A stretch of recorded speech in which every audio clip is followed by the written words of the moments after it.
Bom, a primeira coisa que eu já vou te dizendo é que mapa conceitual não é a mesma coisa que mapa mental. E não é só uma diferençazinha na forma como eu gosto de chamar as coisas, ou na forma como eu gosto de desenhar, porque muitas vezes desenham mapas mentais errados e aí eles ficam parecendo com mapas conceituais, mas ainda assim são muito diferentes. E são diferentes em aspectos bastante importantes que a gente vai discutir nesse mapa mental que eu vou apresentar para vocês daqui a pouco. Mas, Ana, você fala tanto em mapa mental, usa mapa mental o tempo todo, por que você de repente resolveu falar do mapa conceitual? Bom, porque muitas pessoas têm essa dúvida. O mapa conceitual é a mesma coisa? Se não é, qual é a diferença? Por que você prefere o mapa mental e tal? E a verdade é que, para explicar para você as diferenças entre o mapa conceitual e o mapa mental, eu preciso primeiro que você entenda o que é um mapa conceitual. Porque, a essa altura, você já deve saber o que é um mapa mental, né? Se não sabe, está perdendo o mini curso gratuito que tem aqui nos cards ou aqui embaixo do vídeo e no final do vídeo também, para você saber bem detalhadamente o que é o mapa mental e também como fazer um mapa mental, seja à mão, seja em software, e em quais situações é melhor a mão, em quais situações é melhor você usar o software, tá? Mas tudo isso está lá no mini curso, você calma aí, assiste aqui para ver o que é o mapa conceitual. Se você não sabe ainda o que é o mapa mental, você também pode ver o mini curso logo em seguida, ok?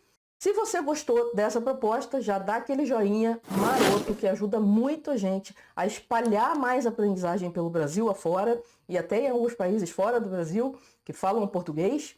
E se você está chegando agora, o meu nome é Ana Lopes, eu sou fundadora da Mais Aprendizagem e o objetivo desse trabalho aqui é mostrar para as pessoas o como a aprendizagem pode ser muito mais produtiva, porque as pessoas aprendem de maneiras muito improdutivas, e também até divertida. Se você sabe fazer, se você sabe usar o seu cérebro da maneira correta, as coisas se tornam muito mais divertidas e prazerosas.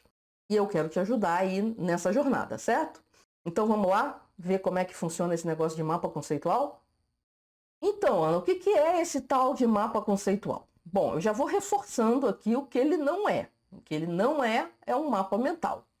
Agora, você pode achar pelas imagens, principalmente se você fizer pesquisas na internet, você vai ver muito mapa mental desenhado diferente disso aqui e desenhado de formas parecidas com desenhos de mapas conceituais. Então você pode começar a achar, numa primeira olhada, que eles são a mesma coisa, mas na verdade, se você der uma segunda olhada, você vai ver que não é. E as diferenças, elas são bastante importantes, porque elas estão na origem, nas origens diferentes dessas duas ferramentas de ensino e de aprendizagem, tá? Então, o mapa mental, quem fez lá o mini curso, quem não fez vai poder ver isso depois, foi criado por um inglês chamado Tony Buzan.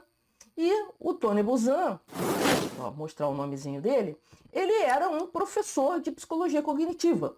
E a partir de todos os conhecimentos que vinham da psicologia cognitiva sobre o funcionamento da memória, ele estruturou essa ferramenta ao longo de muitos anos, testando, melhorando, vendo o que funcionava melhor e tal. Então ele criou essa ferramenta, amadureceu essa ferramenta a partir desses conhecimentos da psicologia cognitiva que ele tinha como professor disso. Já o mapa conceitual foi criado por um pesquisador também. Esse pesquisador é o Joseph Novak, é esse carinha aqui. E o Joseph Novak usou como base teórica para propor o mapa conceitual a teoria de um pesquisador mais antigo do que ele, que era o Ausubel. Ausubel é um dos grandes teóricos da pedagogia e o principal conceito da teoria dele é o conceito de aprendizagem significativa. E o que é essa tal de aprendizagem significativa? Para o Ausubel, a aprendizagem significativa era a aprendizagem verdadeira.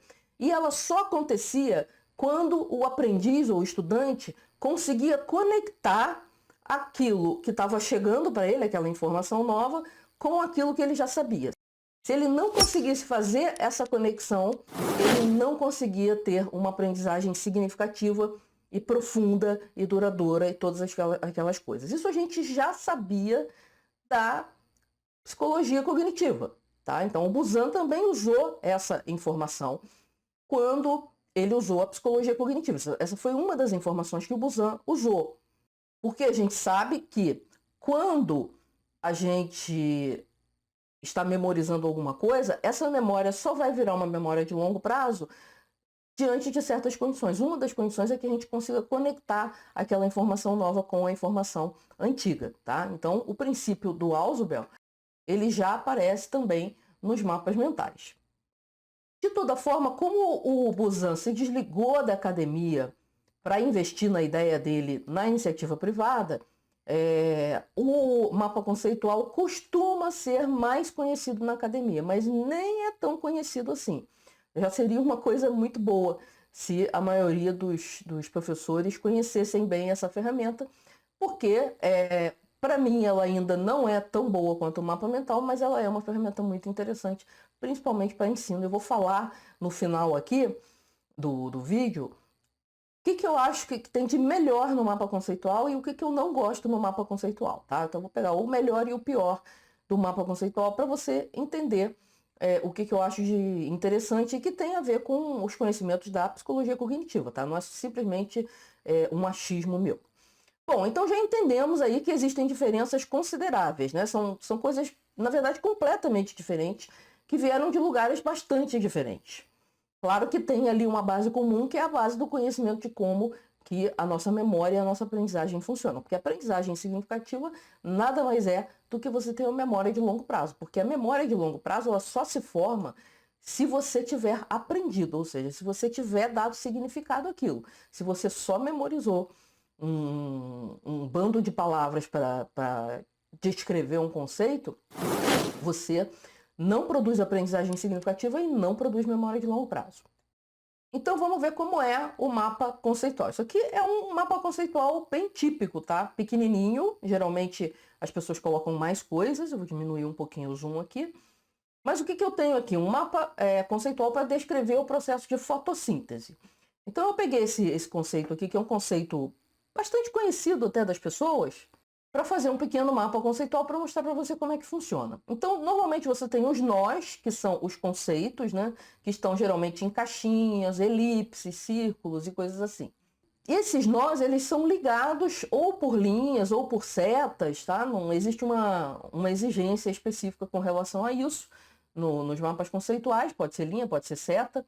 E essas setas, elas têm uma característica, que elas descrevem uma relação entre os conceitos. Então, eu escrevo aqui qual é a relação entre esses dois conceitos. Então, eu tenho aqui a fotossíntese. Eu sei que esse conceito aqui vai ser lido primeiro, porque o mapa é construído de baixo para cima, né? A base da proposta inicial é o organograma, que é aquela coisa de empresa, né? Eu vou mostrar daqui a pouco que é um organograma e vocês vão se ligar. Mas vamos lá. Então, a fotossíntese, se você pegar a definição do dicionário, é a síntese de moléculas orgânicas a partir do dióxido de carbono atmosférico e da água. Geralmente, o que as pessoas fazem? Elas memorizam esse conceito sem entender direito o que ele realmente representa. Aí, quando você vai abrindo, aí você vai entender o que é essa síntese de moléculas orgânicas a partir de dióxido de carbono que está na atmosfera e na água.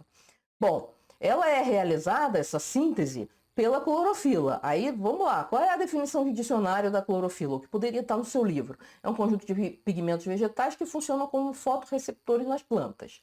Tá?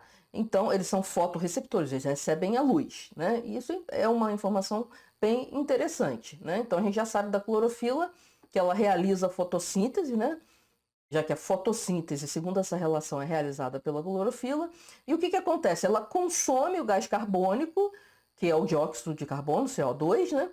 E ela precisa de água, né? Então não adianta ter gás carbônico, ela também precisa de água para acontecer. Outra coisa que ela precisa é de luz.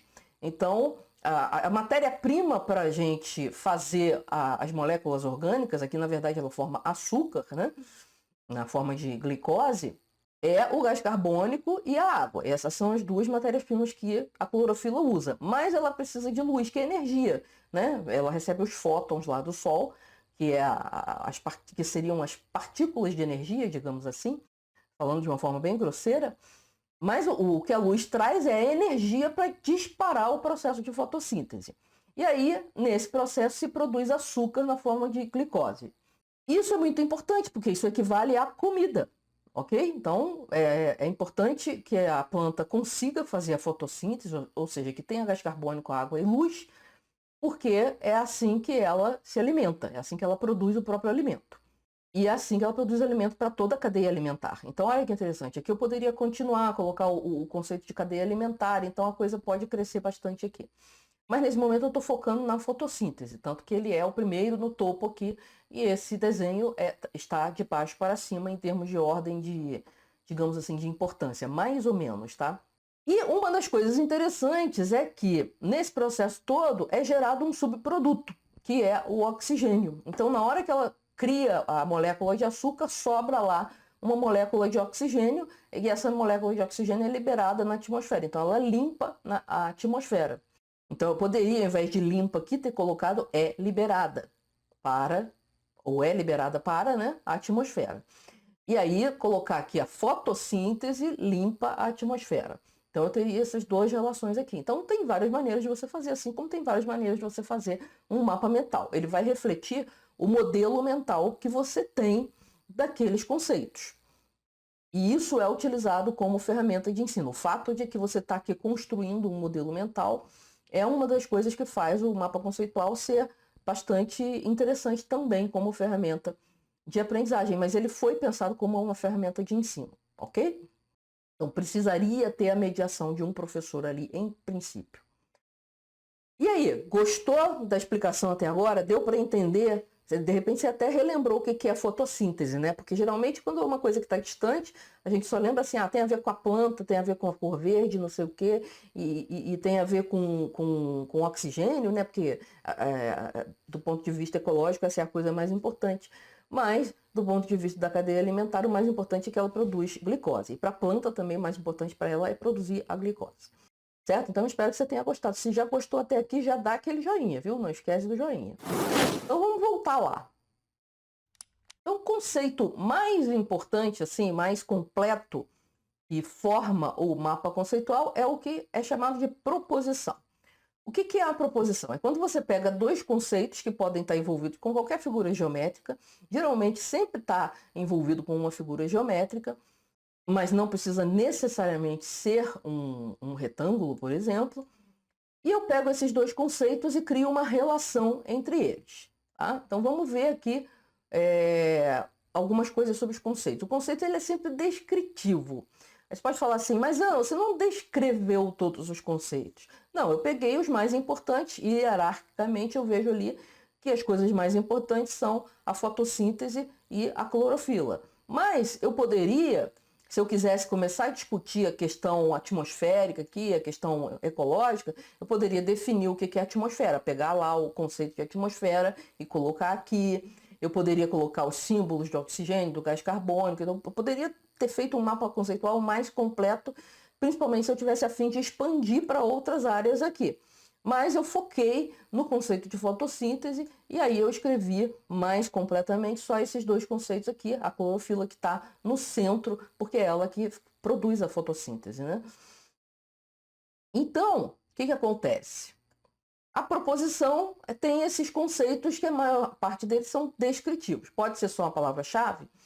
Pode. E aí que muitas vezes os mapas conceituais ficam parecidos com mapas mentais, se a pessoa usa bastante palavra-chave. Aqui eu tenho um conceito.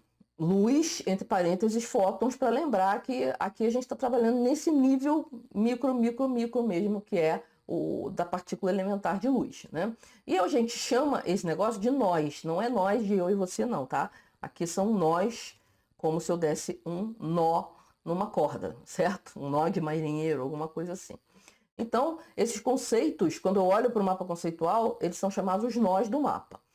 Então, eu pego sempre dois conceitos e estabeleço uma relação. Como é estabelecida essa relação? Essa relação geralmente é estabelecida por um verbo ou por uma frase verbal de conexão. Não é uma frase completa, porque normalmente a frase completa ela é lida lendo o conceito e lendo a frase de conexão ou o verbo. Aqui no caso só tem o verbo, né? Então a clorofila produz açúcar na forma de glicose. Isso é uma proposição, né? Então se eu compreendo esse conceito e essa relação entre os dois, eu entendo a proposição completa, né? Isso é muito utilizado, por exemplo, pelos professores em avaliação. Se o aluno está criando proposições corretas, aí o professor sabe que ele está no caminho certo, que ele está aprendendo. ok? E geralmente essas associações, essas relações, são indicadas por linhas ou por setas, que sempre tem um rótulo, ou 99% das vezes tem um rótulo. Como eu disse, quando eles propõem o mapa conceitual, eles não estabelecem, como no caso do Tony Buzan estabelece para o mapa mental, regras muito rígidas. É uma forma diferente. O que acontece? O Buzan, ele focou bastante no mapa mental, em cada coisinha dele, ele foi testando o que funcionava melhor. Por isso que ele tem uma série de regras que ele, inclusive no último livro que ele escreveu em vida sobre mapas mentais, ele enfatiza bastante a preocupação que ele tem com as pessoas que não seguem essas regras. Quando você não, a cada regra daquela tem uma base na psicologia cognitiva, e quando você não segue a regra, o que acontece é que você perde a vantagem que você obteria da ciência cognitiva ali, que está por trás daquela regra, tá? Mas isso tudo eu falo lá no curso, que você vai ver, tá? No mini curso de mapas mentais, que você vai poder ver no final do vídeo aqui. Enfim, isso é uma proposição, esse é o principal conceito, né? Digamos assim, o átomo que compõe os mapas conceituais não é o nó, nem é só a relação, é a proposição. O que é mais importante para eles é quando eu estabeleço uma relação entre dois conceitos, certo? Então isso é central na construção do mapa conceitual. Tá? E com relação à estrutura, a estrutura foi pensada da forma de cima para baixo, ou seja, o que é mais importante está em cima e o que são conceitos relacionados e subalternos, digamos assim, fica mais para baixo. Então você vai escrevendo do mais importante para o menos importante. Isso é inspirado nesse organograma aqui, que a gente vê muito em empresas, né? Então aqui geralmente você tem o presidente, o diretor de marketing, o diretor comercial, o diretor financeiro. Aí embaixo do diretor de marketing, do diretor comercial, tem o vendedor, tá? Então tem uma hierarquia aqui nos cargos. E aí o novo aqui ele se inspirou no organograma para sugerir como desenhar esse mapa conceitual. Então essa estrutura ela é hierárquica de cima para baixo, simplesmente assim. Só que tem um porém aqui, né? Depende um pouco do contexto, essa coisa da importância. Nesse caso aqui, eu estou dando muita importância para a fotossíntese. Eu quero que você entenda fotossíntese. Mas se eu começar a falar de meio ambiente, de questões ambientais, pode ser que esse conceito comece a se tornar tão importante quanto. Essas coisas de hierarquia também acontecem em menor nível no mapa mental, tá? Porque o mapa mental, a coisa mais importante está no centro, as coisas menos importantes em tese estão fora. Mas aí se aparecer uma coisa muito importante lá pelo meio do mapa, a gente tem como transformar aquilo, destacar aquilo, de forma que a pessoa que está lendo aquele mapa mental, que está memorizando, está estudando aquele mapa mental, perceba que aquele conceito, apesar de não estar mais na parte central do mapa, ele é um conceito importante. Tá? Mas isso já é uma coisa mais avançada de mapas mentais. E vamos voltar aqui para o mapa conceitual. Não tem jeito, né, gente? Eu realmente uso muito o mapa mental e vou sempre falar dele. E a ideia é, no final, num outro vídeo, claro, se isso for de interesse de vocês, fazer a comparação. E algumas comparações eu já estou fazendo aqui. Enfim, essa é a estrutura. Então você não começa do centro. Tá? Isso é uma diferença fundamental entre o mapa mental e o mapa conceitual. Outra coisa que acontece, aqui eu não fiz muito, mas eu sugeri, é você ter relações que voltam, aí eu tenho um monte de relação cruzada aqui, então se você começa a colocar muito conceito e explorar mais relações, mais proposições, criar mais proposições, né, o negócio começa a não ficar tão, com a hierarquia tão bem definida assim. Por exemplo, se eu colocasse assim, o oxigênio é liberado na atmosfera. Por causa disso, eu sei que a fotossíntese, então, esse processo de fotossíntese, ela limpa a atmosfera. Então, seria uma outra proposição aqui. E aí eu tenho um negócio que vem descendo e, de repente, ele já sobe de novo para a fotossíntese. Então, isso pode, às vezes, gerar uma certa confusão para você ler o conteúdo de um mapa conceitual, certo? Mas, de qualquer forma, se você que desenhou o seu mapa conceitual, em geral, você consegue se entender com ele. Se ele começa a ficar muito complicado, o ideal é você separar um pouco as coisas. Então, o mapa conceitual é essencialmente isso aí. Você coloca os seus conceitos em nodos e aí você tenta entender quais são as relações entre esses conceitos e descreve essas relações através de verbos nos, nas setas, nas linhas e tal. E com isso você cria proposições. Que geralmente numa situação de avaliação o professor vai ver se aquela proposição está correta, está errada, se você está demonstrando um conhecimento amadurecido ou menos amadurecido, né, mais amadurecido ou menos amadurecido daquilo que você está estudando, tá? E com isso a gente vai para aquilo que eu mais gosto e também aquilo que eu menos gosto no mapa conceitual. Para mim, a melhor coisa do mapa conceitual é justamente o fato de como ele é proposto como ferramenta de ensino. E como que ele é proposto? É proposto que o professor ofereça aos alunos os conceitos soltos, né, ou os próprios alunos vão encontrando os conceitos, e essa construção de proposições, ou seja, de relações entre os conceitos, ela vai se dando meio que de baixo para cima de uma maneira gradativa. Isso é muito interessante. E outra coisa interessante nesse formato de ensino, em que de tempos em tempos o aluno vai reconstruindo ali o mapa conceitual dele, é que o professor vai vendo explicitamente o que o aluno está entendendo ou o que ele está entendendo errado. E aí ele pode fazer as intervenções necessárias para o aluno ir aprimorando o conhecimento dele. Tá? Tem um contra aqui, né? Falar em pró, aqui é o que eu acho realmente interessante. Mas tem uma coisinha aqui, né? Parte-se sempre do princípio que o modelo mental do professor é o correto, entre aspas, tá?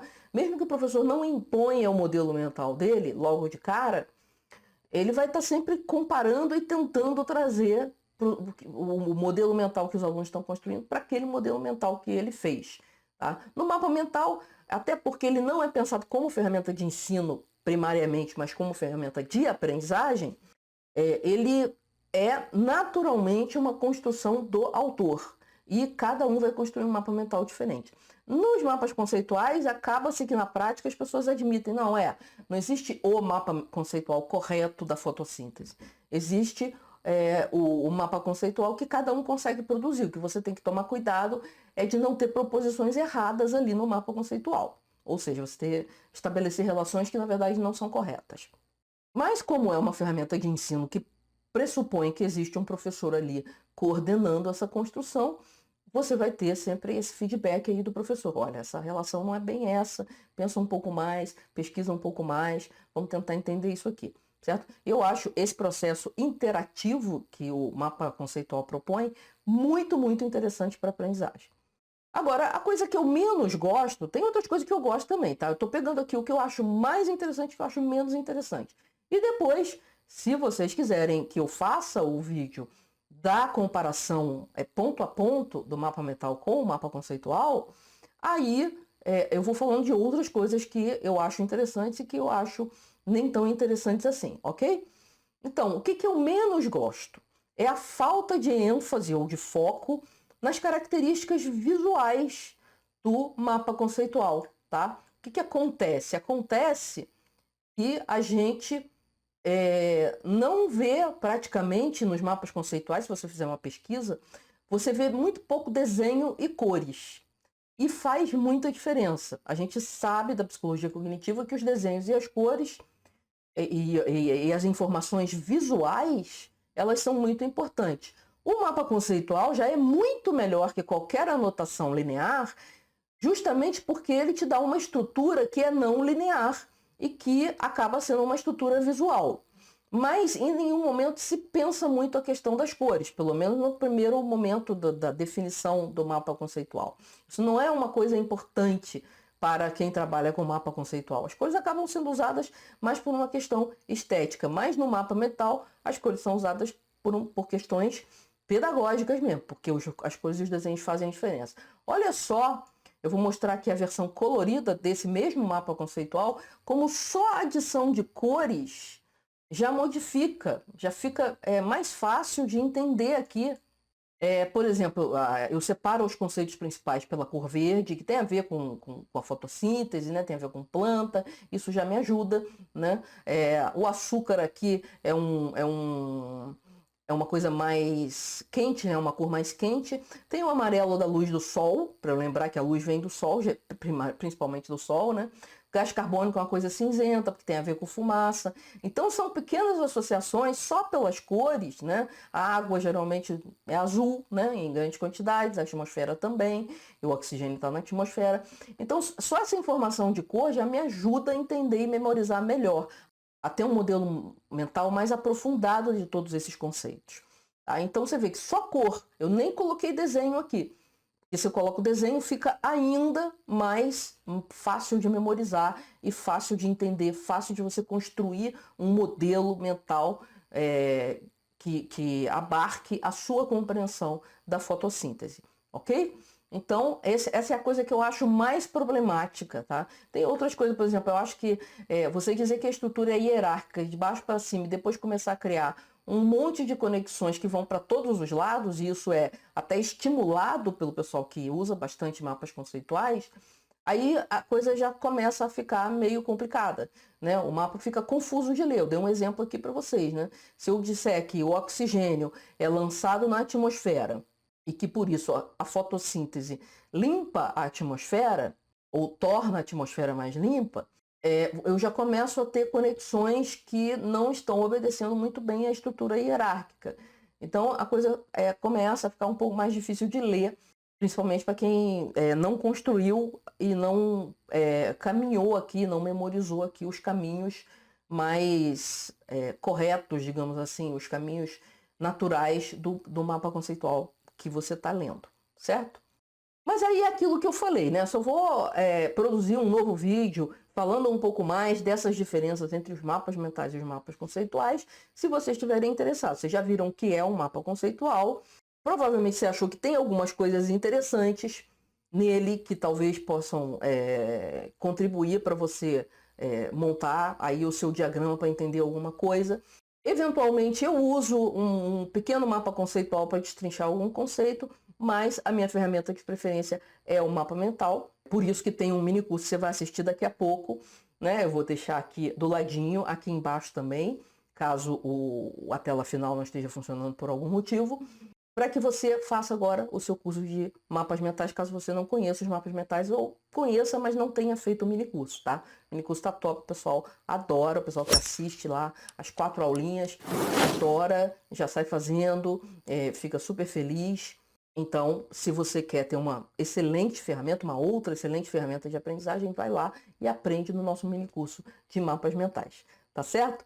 E se você quer a comparação mais detalhada, escreve aqui nos comentários, é super importante que você faça esse comentário, porque vai definindo a ordem em que a gente publica as coisas. Então, aquilo que as pessoas demonstram mais interesse, a gente vai publicando primeiro.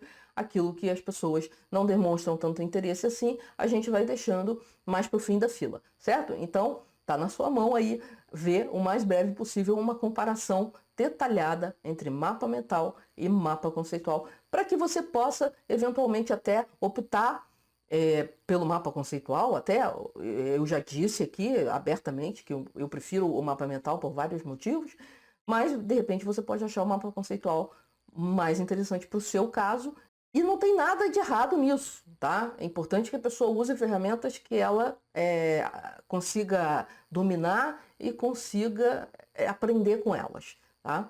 E, na verdade, você pode também usar uma mistura dos dois. Mas é interessante que você saiba o porquê que você está escolhendo uma ou outra ferramenta. E esse porquê a gente começa a entender quando a gente faz uma comparação ponto a ponto, certo? Então, se você ainda não deu joinha, por favor, né? Você viu até aqui, você, pelo jeito, gostou do conteúdo, então dá aquele joinha. Se você não gostou, viu até o final, mas ficou chateado, dá um dislike também, porque a gente precisa dessa informação. E se você ainda não se inscreveu no canal, mas quer saber como é que vai ser essa comparação ponto a ponto, se inscreve no canal e ativa o sininho das notificações. E aí, quando tiver conteúdo novo, você recebe as notificações. Então, eu estou esperando você lá no mini curso de mapas mentais, beleza? Tchau e até a próxima.